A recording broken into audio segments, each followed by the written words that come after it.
Hello and welcome to our career interview with Ms. Michelle Flores. Joining me today for this interview is senior student Skylar Pettit. So Mrs. Flores, we'll start if you can tell us what your profession is and a little bit about the journey of how you've gotten to where you are today. Sure. So I am a district manager for a pharmaceutical company, which means that I have a team of sales representatives that I work with on a daily basis. And I happen to be in the hepatology division, and we have a product for hepatitis C. We have a cure for hepatitis C. So that's the disease state that I'm working in currently. And when I started, actually, my career journey, I started out working for a nonprofit for the American Cancer Society right out of college. And I was a special events coordinator for them. And from there, I had a good friend who got into pharmaceuticals and reached out to me and said, this is something that I think you would really like, and I think it would be a good fit for you. So I started out as a sales rep, and then I did a rotation in our home office for a year and a half. And then I became a district manager, and that's where I am today. So as a district manager, what does a typical day look like for you? Or maybe there isn't a typical day, but what right, does the day especially look like? now. One of the things I really love about my job is there really is no typical day. COVID, like I think for many of us, has changed the way we operate. So some days I am in my office all day. It's been more of that probably within the past year. And during that time, I might be meeting with some of my team members during one-on-one calls where we talk about their territories and kind of their trends and their strategies. And then I also go out in the field with them. So I have a 13-state geography. I go from Missouri to Spokane, Washington. And so I will fly to them and I'll meet with them and we'll go see customers together. We will kind of talk about their career goals and where they'd like to be. And we develop plans to help them get where they want to be. And it's very different. We have a lot of initiatives that go on throughout the year. We have managed care comes into play a lot of times. We're talking about, we may be on or off formularies, and that will change how we approach things. But every day is truly different, I really like that about my career. What do you like most about your job? I think the thing that my favorite part, well, there are two things. First of all, my company is really good about keeping the patient at the forefront of all of our decisions. And so I think with that kind of guiding us, I'm proud of the fact that my company is very patient-centric, and we do things with the patients in mind. And we have, some products will just help them manage a disease. Some products will actually cure a disease. And I've worked in both.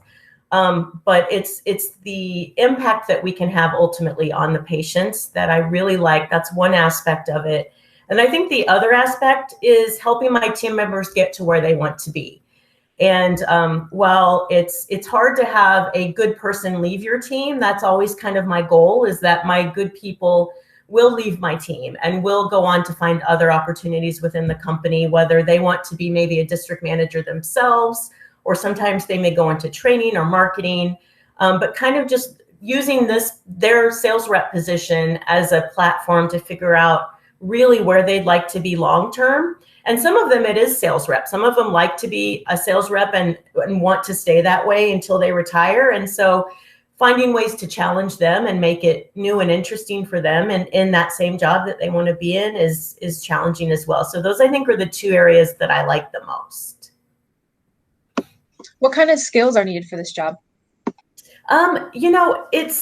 There's a lot. There's so many that I pull from different skills, I think, every day. A science background is great, but it's not necessarily required. You have to be able to pick up the science, but you don't necessarily have to have a strong science background, while it is helpful. But I think communication, problem solving, teamwork, we do a lot of things within teams now, and cross-functionally within our organization. And so I think all of, leadership skills are very good. And I think all of those kind of play in together. And if you have those things combined with a business background, any business classes you can take will also help prepare you for this. But I think those things, if you have those, then you're going to have a really well-rounded base to build from. So along those lines, as a district manager, I'm going to assume you also have a role in hiring and bringing members onto your team. Correct. What are some of those things you look for in people coming onto your team? That's a really good question. So one of my mentors, when I was first starting out as a district manager, gave me some advice that I implement to this day. And his advice was, you want to hire desire. Because you can, if someone gets to the interview point with me, then they've got all the skills necessary to do the job. And so what I really look for is, do they have the will to do it? And can they do it independently? Because when I have team members in 8 different states, I can't be with them every day. And so I like to hire people that I can trust, that are going to get out there and give it their best every single day, whether I'm in the car with them or not.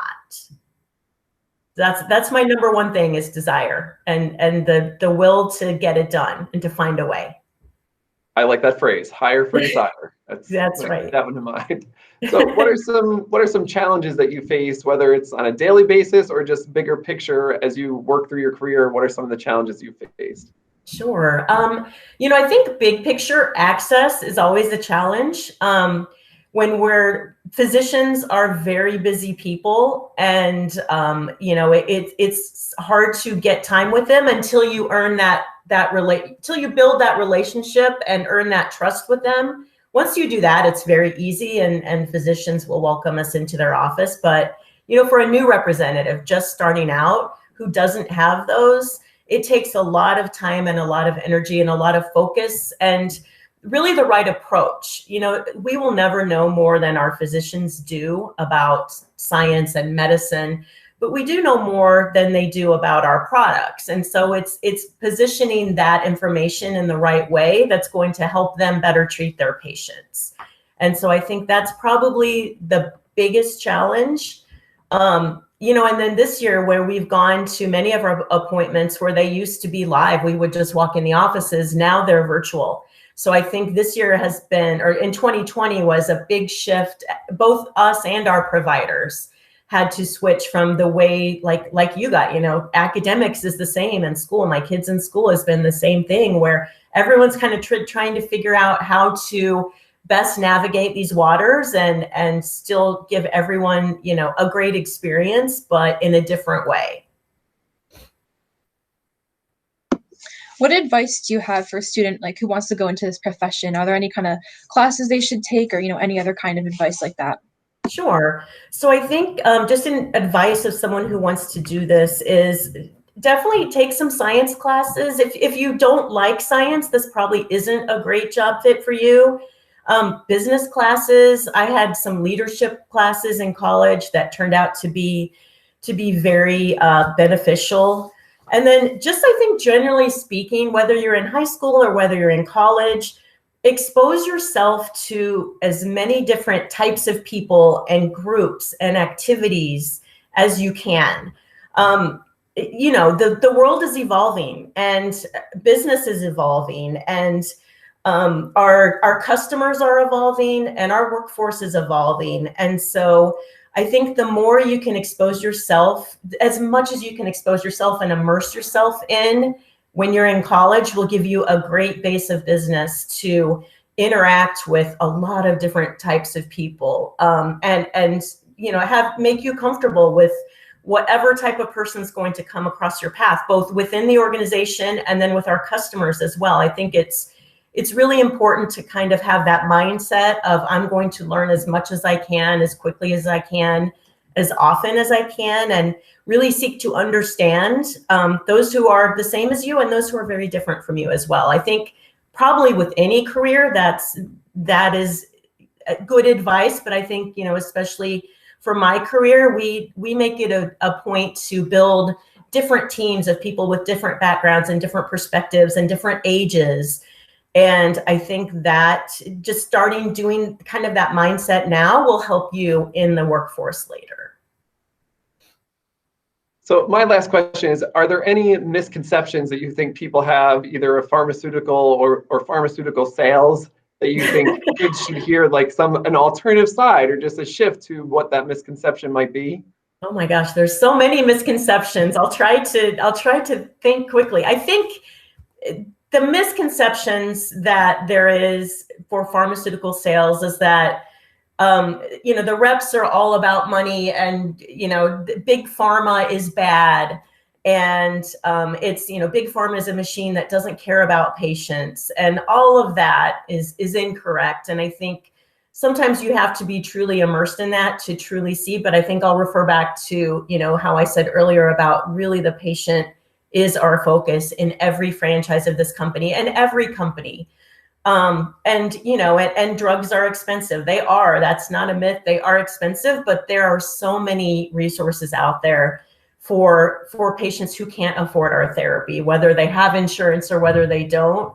Pharmaceutical companies give away millions and millions of dollars every year of our products to patients who can't afford them. And there's a lot of great things that we do that I think most people aren't aware of. So that would probably be the biggest misconception I'd like to clear up.